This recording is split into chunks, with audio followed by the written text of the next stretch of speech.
it was all put together. And then there was another pair of ears here. Yes?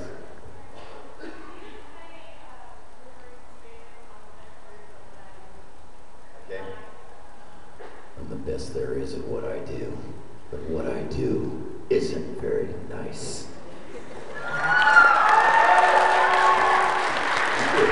Thank you.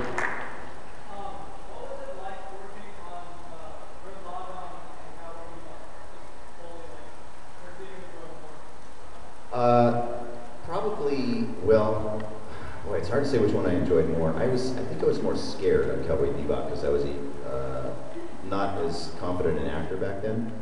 So, and I didn't really understand the full story arc. They wouldn't tell us what was going on in the story.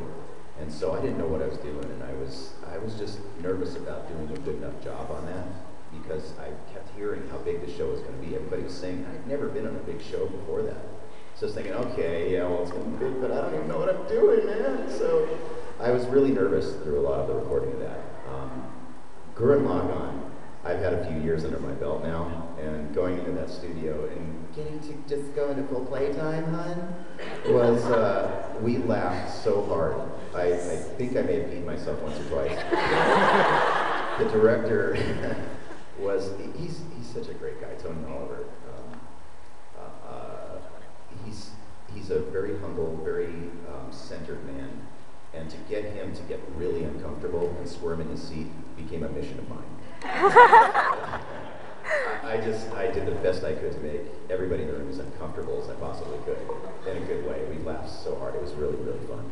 I love that show. It's great. And having directors.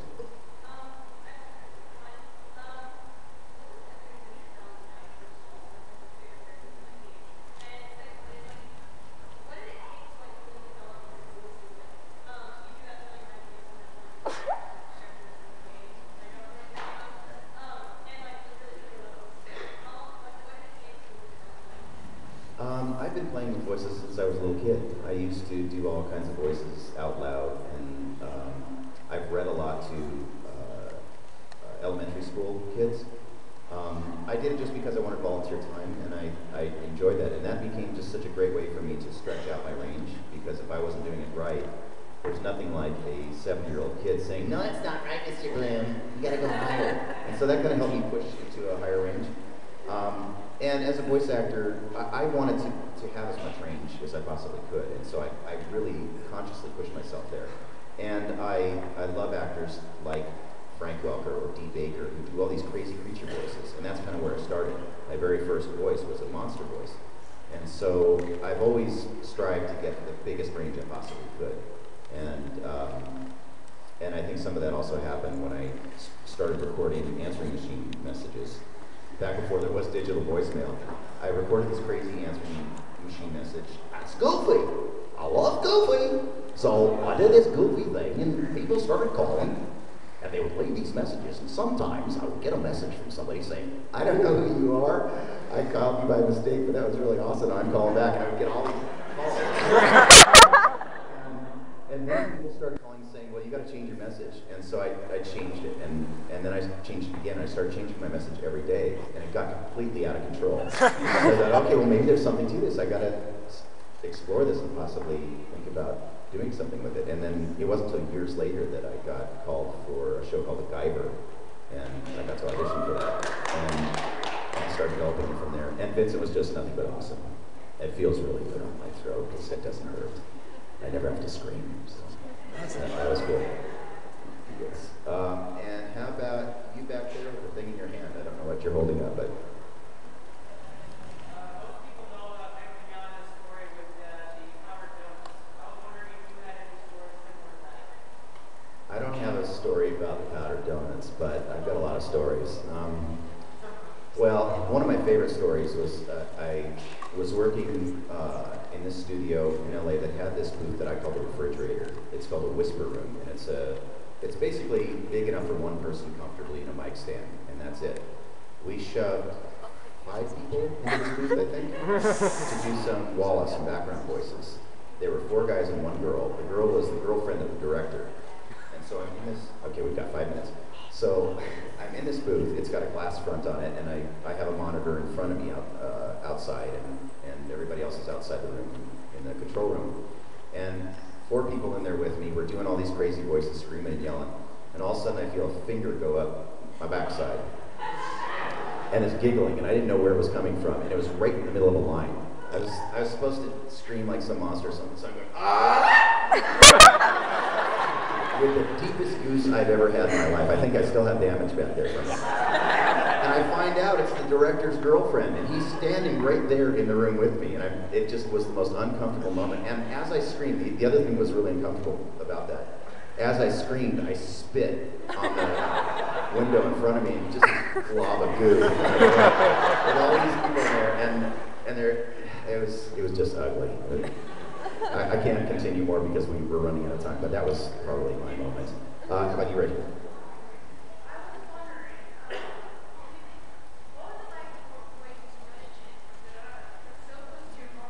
Don't call me Dotachi.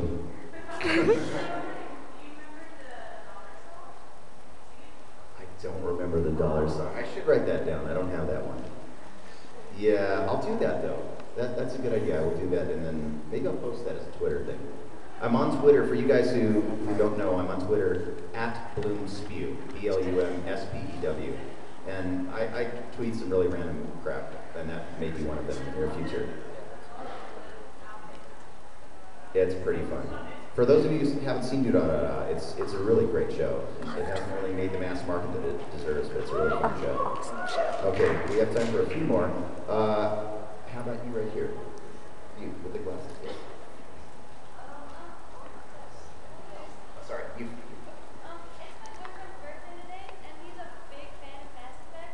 I was wondering if Russ could wish him a happy birthday. What's his name? Chris. Chris. Happy birthday. Straight to the face. Speaking of birthdays, it's my son's birthday this weekend. He lives here in Kansas, and I don't know if he's in the room. Deb, are you in here? He's not in here. Deb, you're not in here. All right, because I know this is going to be on YouTube, would you guys all sing Happy Birthday to Deb for me? Yes. All right. Yeah. 1, 2, 3. Happy birthday to you. Happy birthday to you. Happy birthday to you. Happy birthday to you.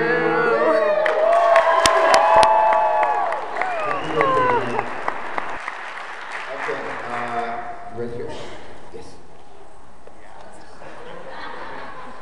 Oh, you had a stunt hand raiser.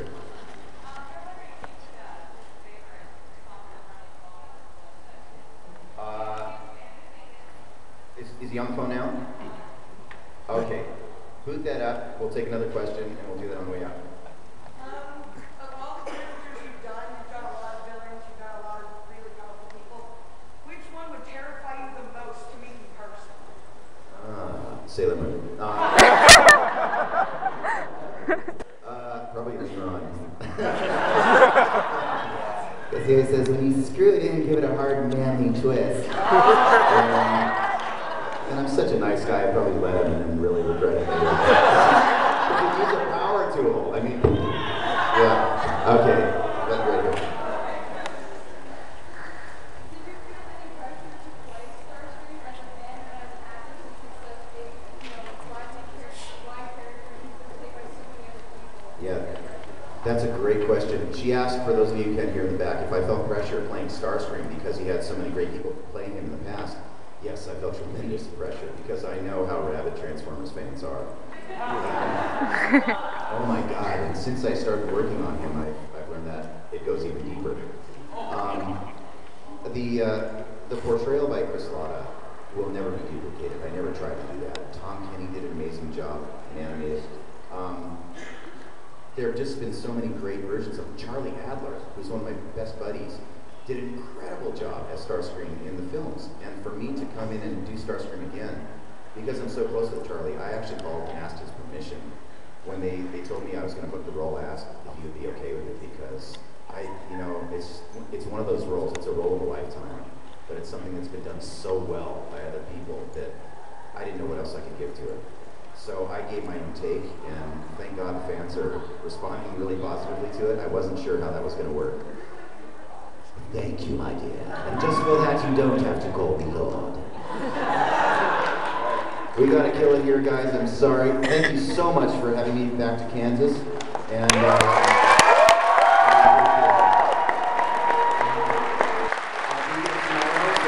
if you didn't get your question answered, I'll be doing a signing and another panel, I believe, tomorrow. So I will see you then. Thank you again.